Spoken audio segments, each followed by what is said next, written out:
delay and those technical difficulties. Appreciate you staying with us. And I want to thank you for being here tonight.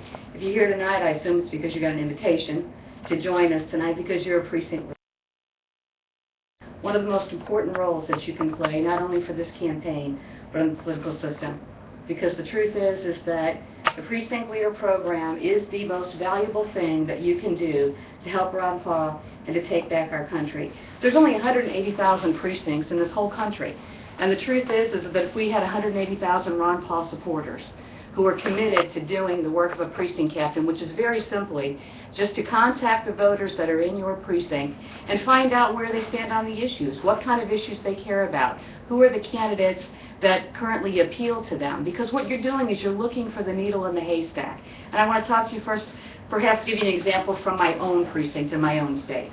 Missouri we had a primary on February 5th, and in that primary, all of the delegates were bound to the winner of that primary. But I want you to understand that those delegates, while being bound to the winner of that primary, do not belong to the winner of that primary. They are not necessarily his supporters.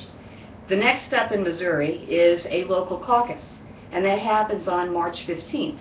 And at those local caucuses, our supporters will gather in their county, and they will elect delegates and alternates to the next step of the process in Missouri, which is the Congressional District Convention, who will then elect delegates to the state convention.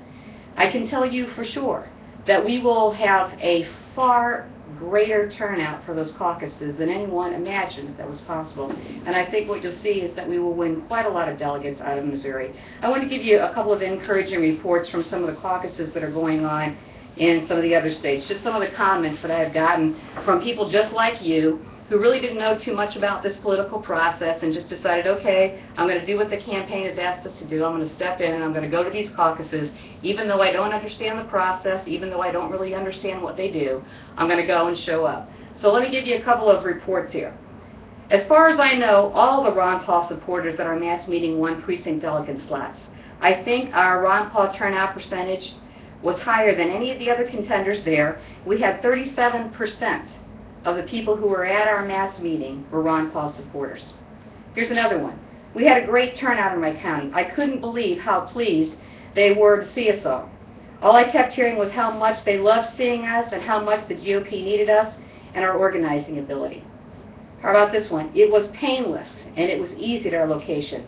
I was selected to be the Credentials Committee Chairman, and I was also the Secretary for the convention.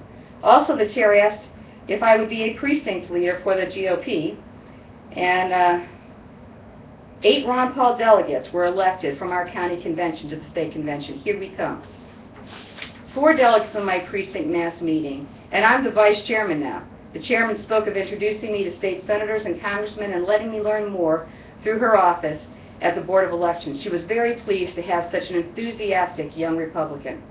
Of 33 registered members present, I could identify 12 Ron Paul supporters.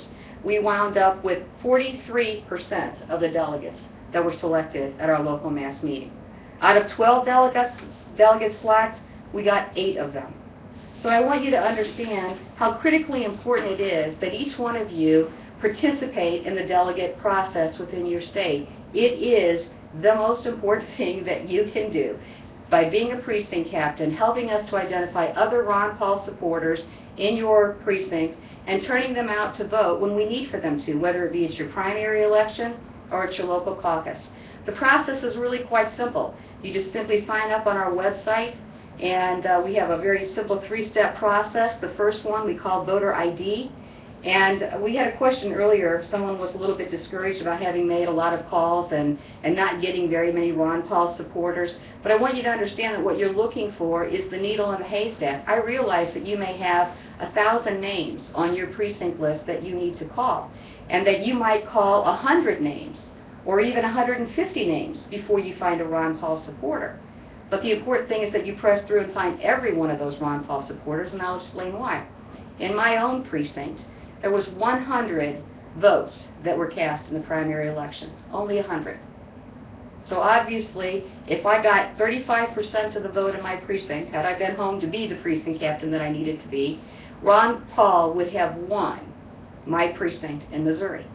So the numbers that we need are not as huge as you might think. If you think in terms of consuming a very large, bloated elephant, the way that you do it is one precinct at a time, one precinct leader at a time. And so the truth is that if you want to see this revolution continue, there is only one way that it'll happen, now and in the future. And that is if each one of us take responsibility for our own backyard. If we take responsibility for getting to know our neighbors and the voters in our precinct, and we find out who cares about the same kind of issues that we care about, and we befriend them so that they trust us. And then when it's time that we need for them to turn out and vote at a caucus or at a primary, they will have much more respect for us and be much more inclined to do those very things that we needed. So it is critically important that you become a precinct leader and that you actually work the program. I know that we have a lot of you out there who are signed up, and you've made a couple of calls, got a little afraid, didn't get the kind of response that you thought that you should get. But I want you to know that's normal. That is absolutely normal. It is the case for any candidate. Most of the calls that you are going to make are not going to be the ones who are going to be supporting your candidate. It's important that you press through and find those that are, because those are the ones that are important for you to befriend and turn out at those local caucus processes. Lou, what else do we need to talk about tonight? I love how he puts me in front of this camera. It makes me talk. The second step, I can talk about the second step on that process. Is that what you want me to do? Sure. Okay. So we have voter ID, which is those calls that you make. And by the way, if you haven't used the system yet, I know some of you are signed in and have not used the system yet. It's very easy. It will actually appear on the screen, the first call that you need to make, and even the script that you need to read to these people. And basically, if you're doing voter ID, we're asking them a couple of quick questions. If the election were held today, who would you vote for? And you read off a list of candidates and you simply mark their response.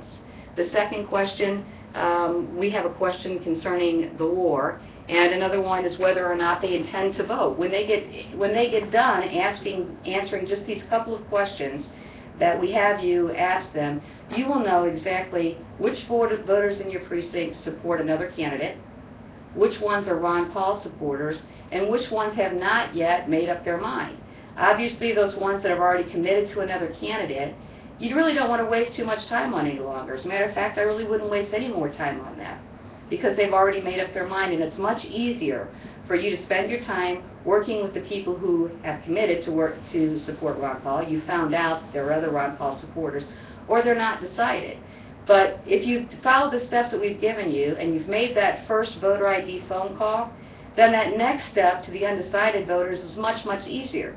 Because not only do you know that they really aren't sure who they're going to vote for yet, you've asked them a couple of simple questions that give you an idea of the kind of issues that are the most important issues to them in this election. So that when you make your next approach to those undecided voters, you know what they care about. And you can introduce them to Ron Paul by talking about the issues that that voter already told you were the most important issues to them. So the first step is just simply making that what's called a non-advocacy call. We ask you to do it by phone, as Lou said, just because it's quicker to do it that way. You're free to do it going door to door, but we were trying to save you as much time as possible. We realize that some people you will not be able to reach by phone, some people may not be responsive by phone, and then you'll double back over your list to those people that you haven't reached, and you go knocking on their door for the next step of the process. And then at the end, basically, you have the voter ID, the voter conversion, working with those undecided voters. And then at the end, it's just a matter of calling them up and getting them to turn up at the polls or at the caucuses where you need them. So the process is not difficult. This is really not rocket science. And the number of people that you have to deal with and the number of people that you need to turn out to vote is much, much lower than you ever imagined. I mean, imagine if you won your precinct for Ron Paul with simply 37 votes. If your precinct is like mine, you're only going to have 100 people voting. And if we each did that, that's how we win the revolution. So it's critically important that you do the job of a precinct captain and that you also help us to recruit other precinct leaders, because if we want to take back our country, that's what it's going to take. It's not going to take us, you know, the way that we change Washington, D.C. is by changing our own backyard. And that's where our responsibility is right there in our own backyard. I want to let you know, too, for those of you that are in states where your primary has already happened, or perhaps even your